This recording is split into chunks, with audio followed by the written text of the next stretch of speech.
Allez, une petite vidéo rapide pour te parler d'une subtilité liée au quotient de réaction.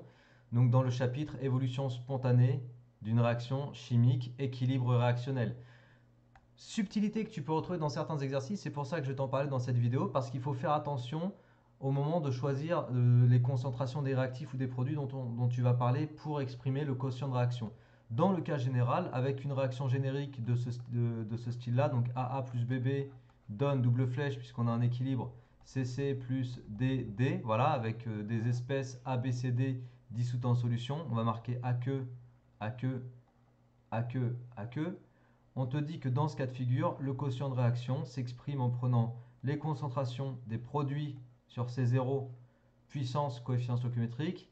Donc tu vois au numérateur, j'ai les concentrations des produits sur C0 à la puissance le coefficient stoichiométrique, puissance C pour C sur C0, puissance D pour D sur C0, divisé par concentration des réactifs, pareil sur C0, puissance le coefficient stoichiométrique, en considérant que les quatre espèces chimiques, donc réactifs et produits, sont tous des espèces dissoutes en solution.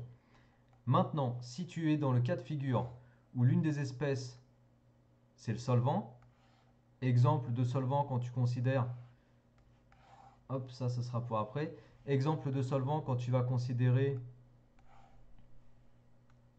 des espèces dissoutes dans l'eau, exemple de solvant, ça peut être l'eau. Donc là, je mets H2O. Tu vois, H2O, c'est le liquide. Bon, dans ce cas de figure, l'eau joue le rôle de solvant et les espèces A, C, D sont des espèces dissoutes en solution puisqu'elles sont sous forme aqueuse, donc dissoutes dans l'eau. Et donc dans ce cas-là, quand tu vas exprimer le quotient de réaction, tu vas te retrouver avec concentration de C sur C0. Alors c'est un peu relou d'écrire C0 à chaque fois. Moi je ne le mets pas habituellement, mais là je te mets tout, histoire que tout ressemble à ce que tu as dans ton cours. Et pour le dénominateur, pour les réactifs, on ne prend en compte que l'espèce A, parce que l'eau, c'est le solvant, et il n'est pas pris en compte. Donc on n'a que concentration de A sur C0, puissance petit a. Ok? Ça, c'est ce que tu retrouves habituellement. Maintenant, là où je veux te dire, il y a une petite subtilité. Alors, toutes ces choses, c'est vraiment des choses du cours. Ça veut dire que c'est ce que tu dois comprendre de la subtilité de ton cours. Et là, je t'invite à vraiment faire l'effort de comprendre en profondeur ton cours si tu veux être à l'aise sur les exercices. Les exercices où on fait l'étude d'une réaction quelconque et les exercices où on étudie les piles, puisqu'il y a beaucoup d'exercices d'application sur les piles où on étudie justement, on met en, comment dire, on applique en fait tout le cours des quotients de réaction, etc. Tout ça, je te l'explique dans la vidéo synthèse, par exemple, sur l'évolution spontanée des réactions chimiques. Je te l'explique. Donc, si tu as besoin d'avoir un cours structuré, tu regardes mes vidéos synthèse. Tu as le lien descriptif de la vidéo. Tout est expliqué. Là, je fais juste ce point de détail parce que je trouvais important de le partager au plus grand nombre. Si je prends l'exemple d'une estérification maintenant. Donc, exemple, estérification. Donc, estérification, c'est quand tu fabriques un ester. Et pour faire un ester, tu as besoin de faire réagir un acide carboxylique avec un alcool. Donc ici, je te donne l'exemple de la fabrication, la production de l'éthanoate de benzyle avec l'acide éthanoïque et l'alcool benzylique. Donc tu as l'équation de réaction là sous tes yeux.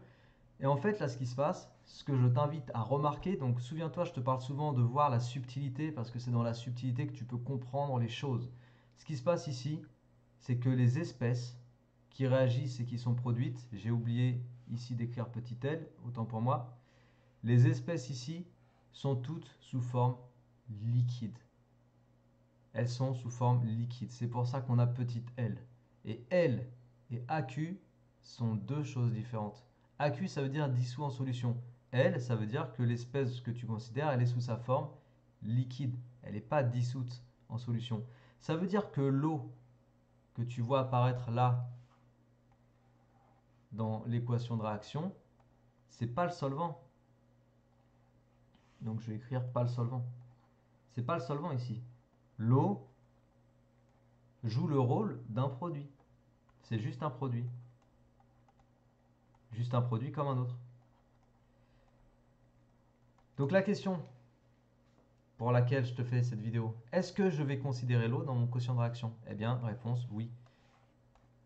Pour cette réaction chimique, pour le quotient de réaction, tu considères donc l'ester, alors que j'ai noté grand E, donc grand E sur C0 puissance 1, multiplié par concentration de H2O pardon, sur C0 puissance 1 aussi, divisé par concentration de l'acide sur C0 fois concentration de l'alcool sur C0. Le tout puissance 1, il n'y a que des coefficients stoichiométriques égaux à 1.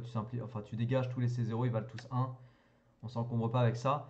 Toujours est-il que le quotient de réaction à n'importe quel instant de ta réaction chimique va faire intervenir dans sa formulation la concentration de H2O.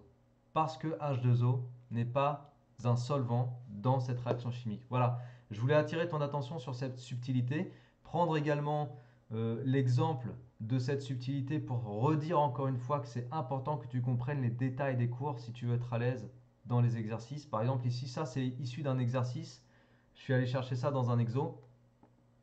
Et si jamais tu as appris par cœur que l'eau n'apparaît jamais dans les quotients de réaction, tu te retrouves dans l'exercice dont j'ai extrait cette réaction chimique à ne pas faire apparaître H2O, alors que dans ce cas de figure, il apparaît parce que H2O ne joue pas le rôle du solvant. C'est juste une espèce produite et toutes les espèces sont sous forme liquide, donc il n'y a pas de solvant ici. Voilà. C'était pour illustrer, j'espère que ça t'a plu. Encore une fois, si tu as besoin d'aller plus loin sur ce cours-là, tu peux aller voir ma vidéo synthèse, tout ça c'est sur mon site ou la fiche synthèse sur ce chapitre et sur les autres chapitres. Tu as tous les liens en descriptif de la vidéo. Si cette vidéo t'a plu, eh bien partage-la autour de toi, diffuse-la, abonne-toi à ma chaîne si tu n'es toujours pas abonné et moi je te dis à très bientôt pour de futures vidéos. Ciao!